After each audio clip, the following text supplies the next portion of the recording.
और आपने ये भी कहा कि हो सकता है कि हम बाहर से आए हों, इसके पीछे भी एक लॉजिक है। हाँ जी, इसके पीछे बहुत स्ट्रांग लॉजिक है। बताओ सर। देखो क्या है कि धरती पर जितने भी जीव हैं, जीवित लोग हैं, जीवित में मतलब कीड़े मकोड़े, पक्षी, जो भी हैं, जानवर, वो सब एवोल्यूशन के साथ साथ साथ अपने आप को धरती के हिसाब से चेंज करते आए हैं भाई। ठीक है, जो पहले मछली नहीं थे वो पानी में रहने लगे, धीरे धीरे मछली बन गए। जो जो पानी में रह के बाहर आए उनके पंख निकल आए। एवोल्यूशन बहुत सैकड़ों हज़ारों सालों में हुआ, सबकी अपनी अपनी चीज़ें चेंज हुई, तो वो प्रकृति के साथ जुड़े रहे। उनके अंदर प्रकृति वाले गुण हैं, जैसे कि सांप के अंदर गुण है कि वो धरती पर चलता है तो उसे कितने 20-30 किलोमीटर दूर से अगर भूकंप आ रहा होता है ना, तो उसको पहले पता चल जाता है भूकंप आने वाला है ना। जो वेल मछली है वो भाई कम्युनिकेशन कर लेती है अल्ट्रासोनिक वेव से समुद्र के अंदर।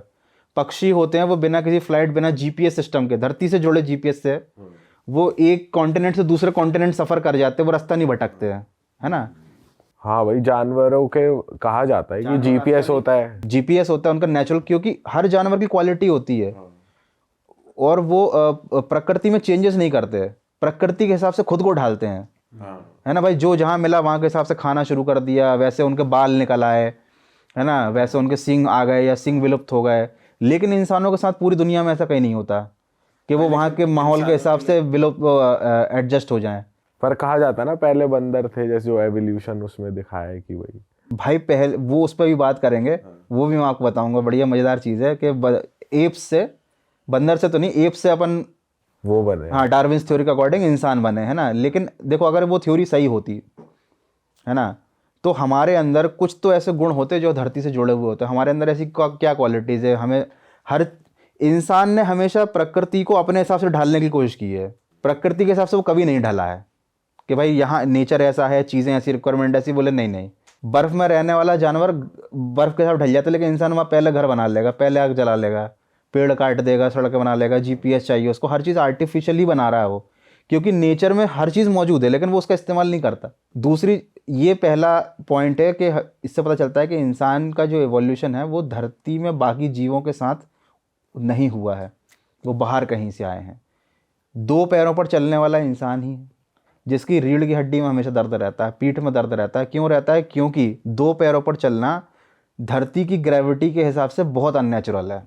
इसी की वजह से सबसे ज़्यादा बोन का पेन्स का जो बोन में पेन की जो प्रॉब्लम होती है वो ह्यूमंस को होती है, किसी भी और जानवर को नहीं होती, क्योंकि उनका स्ट्रक्चर धरती की ग्रेविटी के हिसाब से एडजस्ट हो चुका है, ढल चुका है। भाई लेकिन जैसे आप कह रहे हो कि चलो कोई बर्फ़ में रहने वाला जानवर है, उसके पास नेचुरली ऐसे हेयर है कि वो ठंड में सरवाइव कर सकता है, जो भी उसकी बॉडी का अडाप्ट कर लेती है। ऐसा नहीं है कि ह्यूमंस, भाई अमेरिका, जब मान लो ऐसी कोई कंट्री है जहाँ पर माइनस में टेम्परेचर है, वहाँ ह्यूमंस के बाल नहीं उगे बड़े बड़े। बट सिर्फ हम फिर वही चीज़ को कंपेयर कर रहे हैं, बाकी और भी तो चीज़ें जो हम प्रकृति के हिसाब से हमारे साथ इवॉल्व हो रही हैं, तो ऐसा कह सकते हैं। जैसे अफ्रीका में भी उनके बॉडी की कंडीशन अलग होती है इंसानों की, जैसे वहाँ स्किन थोड़ी थिक होती है, बालों की कंडीशन, शक्ल, बिल्ट थोड़ी ऐसी होती है। जैसे कहा जाता है ना पहले के लोगों की हाइट ज़्यादा होती थी, फिर कम छोटी होती होने जा रही है लगी। धीरे धीरे। हाँ, तो प्रकृति के साथ ही हो रही है। ऐसा नहीं है ह्यूमन बिल्कुल ही नहीं है। प्रकृति के हिसाब से हो रहा है, क्योंकि जब से मनुष्य धरती पर आया है उसके बाद से तो उसको सैकड़ों साल हो गए ना, तो सैकड़ों साल का एवोल्यूशन तो है। अच्छा, कल ही थोड़ी आए हो, पुश्तों की पुश्ते तो रह रही हैं। मतलब ऐसा हो सकता है, जरूरी नहीं ऐसा है। पॉसिबल है कि जो ह्यूमंस हैं उन्हें यहाँ पर रखा गया हो, या फिर हम कहीं और की सिविलाइजेशन हो जो यहाँ पर आकर रहने लगे हो। हमने खुद देखा हो कि भाई ये जगह सूटेबल है हमारे लिए, हम यहाँ एवोल्यूशन के हिसाब से तो नहीं हुए लेकिन सूटेबल तो है, यहाँ हम रह सकते हैं।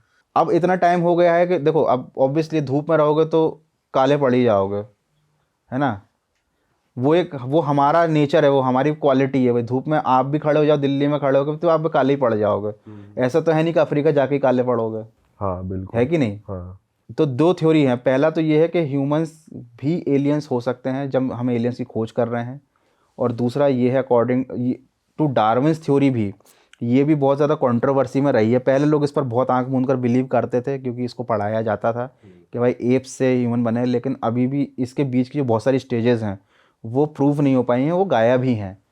बट चूंकि हमारे पास कोई और अल्टरनेटिव नहीं है अभी, इसलिए ह्यूमंस इस चीज़ पर बिलीव करते हैं कि ठीक है हमारे पास एक रेफरेंस है जिसको हम मानते हैं, वो भी अभी इनकम्प्लीट है, उसके बीच की बहुत सारी स्टेजेस नहीं है। और अभी भी अफ्रीका के पास में ही जब खुदाई हुई थी तो कुछ ऐसे ह्यूमंस के बोन्स निकले थे जो इवोल्यूशन की जो पूरी स्टेजेस है उनमें किसी से ही मैच नहीं करते थे। इवोल्यूशन जो हुआ था ना एप से लेके ह्यूमंस का जो बोलते हैं, उसमें अलग अलग स्टेजेस पे बोन्स का अलग अलग स्ट्रक्चर था। एक ऐसी प्रजाति मिली ह्यूमंस की जो उन सबसे ही अलग थी। अब या तो वो बिल्कुल अलग थे जो गायब हो गए, विलुप्त हो गए, या फिर हमारी जो थ्योरी है इवोल्यूशन की उसमें कहीं ना कहीं चेंजेस की ज़रूरत है, क्योंकि ये एक नई चीज़ मिली है, ये अभी रिसेंट की ही डिस्कवरी है। तो मतलब ऐसा भी हो सकता है जो वो एक इंस्टा पे रील वायरल हो रही है कि मार्स से हम लोग यहाँ पर आए हैं। हाँ, मार्स पे कहते हैं कि एक एक्सप्लोजन, न्यूक्लियर वॉर चल रही थी वहां पे, तो वो तबाही हो रहा था पूरा एक तरीके से, और लोग यहाँ तो कुछ लोग एक बच बहुत के फेमस यहाँ केस आए। भी है, एक बच्चा था वो ये दावा करता था कि मैं मार्स से आया हूँ। अच्छा। मैं मतलब मेरा पुनर्जन्म हुआ है लेकिन मैं धरती पर पैदा हो गया, मैं मार्स का रहने वाला हूँ। तो उससे पूछा गया कि भाई मार्स में जब तुम रहते थे तो कैसा क्या था? तो उसने बताया कि जब हम मार्स पर रहते थे हम धरती पे आया करते थे, ठीक है। तो हम जिस टाइम पे आते उस टाइम पे जो पिरामिड्स हैं उनका कंस्ट्रक्शन चल रहा था। ये उस लड़के ने बताई बातें। कहाँ का है लड़का? ये मेरे को देखना पड़ेगा, याद नहीं आ रहा, बहुत पुराने किस्सा है। कोई से गांव का तो नहीं? नहीं है तेरे गांव का। यही है, बागपत का है। तो भाई उसने बहुत अच्छी इन्फॉर्मेशन बताई। उससे बोला कि हम कैसे मान लें कि भाई कंस्ट्रक्शन चल रहा था। तो उसने बोला कि पिरामिड के इधर जो एक स्ट्रक्चर बना हुआ है ना, बिल्ली टाइप की बैठी हुई है, बोले उसके कान के इधर से एक सीक्रेट एंट्रेंस है। तो जब उस चीज़ के अकॉर्डिंग जांच की गई तो भाई वाकई में वो जो स्ट्रक्चर कांच के इधर से एक सीक्रेट एंट्रेंस निकला उसके अंदर जाने का। अच्छा जी। हाँ, अब ये बंदा जो लड़का था ये सही बोल रहा था या नहीं ये नहीं पता, इसका कोई प्रूफ नहीं है, लेकिन उसने ये जो चीज़ बताई थी ये सही थी। जो सीक्रेट एंट्रेंस था वो मिला था उसके अकॉर्डिंग। अरे बाप तो भाई देखो अभी चल क्या रहा है ना भाई, सोशल मीडिया पे इतना कंटेंट जनरेट हो रहा है उसमें 90% तो फेक है। इतनी एडिटिंग चल रही है भाई, कोई कुछ भी दावे कर रहा है कि मैंने भाई रेप्टेलियन ह्यूमन को देख लिया, या मैं खुद ही एलियन हूँ, मैं डेविल हूँ, भूतों के किस्से भी। ये भी कह रहे हैं लोग मैं टाइम ट्रैवलर हूँ। मैं टाइम ट्रैवल हूँ। एक बहुत फेमस किस्सा था जो बाद में फेक साबित हुआ था। एक बंदा था यूएस का, उसने प्रूव किया था कि मैं टाइम ट्रैवल हूँ, मैं गया और खुद से ही मिल के आया। उसने अपनी सेल्फी भी डाली थी। शुरुआत में लोगों ने बहुत बिलीव किया, बाद में पता चला कि सब फेक था। तो असली और नकली के चक्कर में ना इतनी चीज़ धुंधली हो चुकी है ना कि आप समझ नहीं सकते भाई कि आपको जो दिख रहा है सोशल मीडिया पे वो कितना सही है कितना गलत है। अच्छा भाई, एक चीज़ और, अगर जैसे आपने बोला एलियंस पहले आया करते थे तो मतलब उनके पास पहले टेक्नोलॉजी, पहले के लोगों के पास, अगर पहले के लोगों को हम बोले कि एलियंस है तो उनके पास एडवांस टेक्नोलॉजी थी हमसे, क्योंकि अब बोलते हैं कि हम ज़्यादा एडवांस हैं आज की डेट में। भाई ये है मिलांकोविच साइकिल, जिसमें हर जनरेशन को लगता है कि हम सुपीरियर है, हमसे पहले वाले कम एडवांस थे, है ना। देखो जैसे कि आप अजंता एलोरा का मंदिर देख लो, उनका जो स्ट्रक्चर है भाई एक पूरे पहाड़ को काट के ऊपर से नीचे कार्व करके बनाया गया है ना। उसको जब आप जाके देखोगे तो आप कह ही नहीं सकते कि भाई ये चीज़ ह्यूमंस ने बनाई होगी इतने सालों पहले। उनके पास एडवांस टेक्नोलॉजी थी, लेकिन समय के साथ साथ चीज़ें इतनी बदल गई कि हम उस चीज़ को समझ ही नहीं पा रहे, वो चीज़ विलुप्त हो चुकी है। पिरामिड्स की बात करें अगर, इनका भी नहीं पता लग पाया भाई कैसे, क्या मतलब कैसे पॉसिबल हुआ बनना पिरामिड का। पिरामिड कैसे बने, बहुत सारी थ्योरीज हैं, ऐसे बना होगा वैसे बना होगा। इतना बड़ा स्टोन एकदम टॉप पे कैसे आया? कैसे उनको पता कि पिरामिड के बारे में खास पॉइंट ये है भाई, स्पीड ऑफ लाइट जो होती है ना भाई, वही उनके जो अपना लैटिट्यूड या लॉन्गिट्यूड जो रहता है ना, सेम स्पीड ऑफ लाइट जैसे ही है। अच्छा, मतलब थोड़ा बहुत पॉइंट्स का अंतर है। दूसरी चीज़, पिरामिड जब बना रहे थे उनको मालूम था कि ट्रायंगल शेप जो होता है ना दुनिया का स्ट्रॉन्गेस्ट स्ट्रक्चर होता है, वो किसी और फॉर्म में भी बना सकते हैं, बट उनको मालूम था कि ये चीज़ सालों तक रहनी चाहिए। वो आज भी खड़ा हुआ है।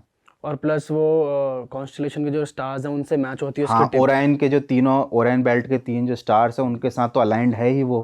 तो ये सब चीज़ें कोइंसिडेंस नहीं है, ये सब साइंटिफिक चीज़ें हैं, है ना। हमको केवल मॉन्यूमेंट्स दिखते हैं कि भाई ये ऐसा वैसा। अपने यहाँ के इजिप्ट ही क्यों जाना, अपने यहाँ भारत में आप देखो इंडिया में ही ऐसे इतने बेहतरीन मंदिर बने हुए हैं।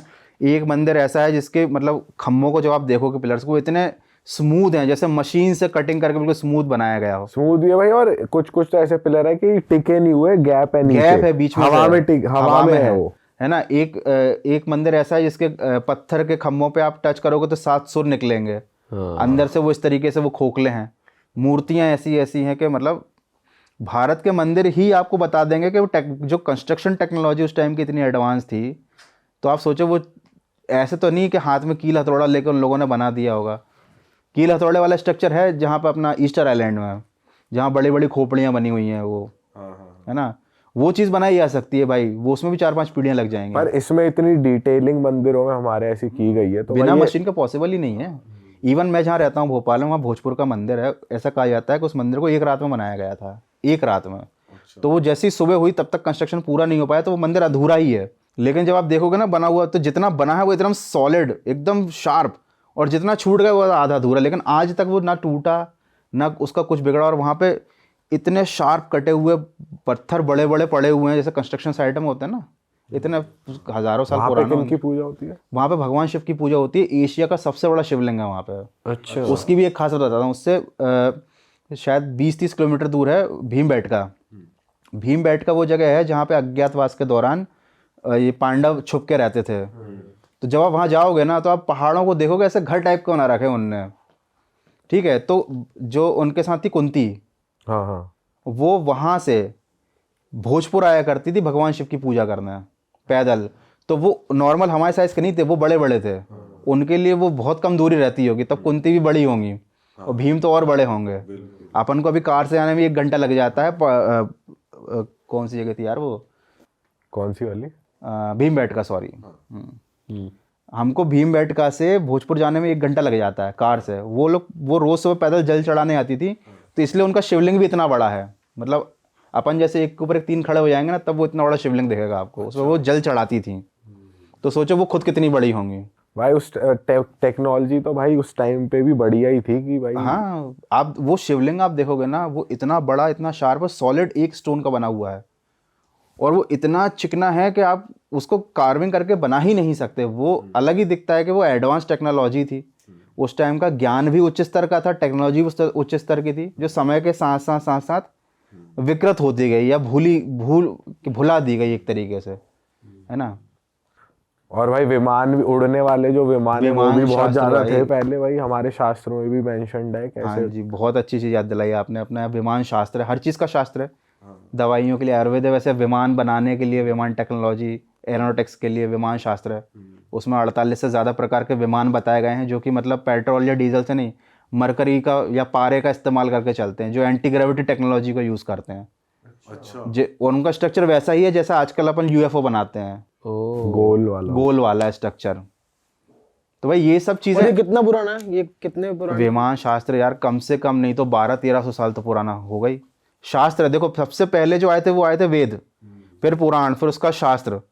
धीरे धीरे अलग अलग चीज़ें, उपनिषद वगैरह सब बनती गई। तो मतलब हज़ारों साल पुराने किसी भी किताब में अगर इस तरीके की चीज़ों का जिक्र है, तो कोई ये तो नहीं बोल सकता ना कि कोई बैठा होगा सोचा होगा चलो विमान शास्त्र लिखता हूँ। विमान मतलब उस टाइम पे प्रेजेंट होंगे वो, उन्हें चीजें पता होंगी, उनको तभी वो पता था लिख कि पाए। विमान नाम की कोई चीज़ होती है। अगर हमला भारतीय संस्कृति या प्राचीन जमाने की संस्कृति इतनी ही पिछड़ी होती, तो हमारी हिंदी या संस्कृत में एयरक्राफ्ट के लिए कोई शब्द ही नहीं होता।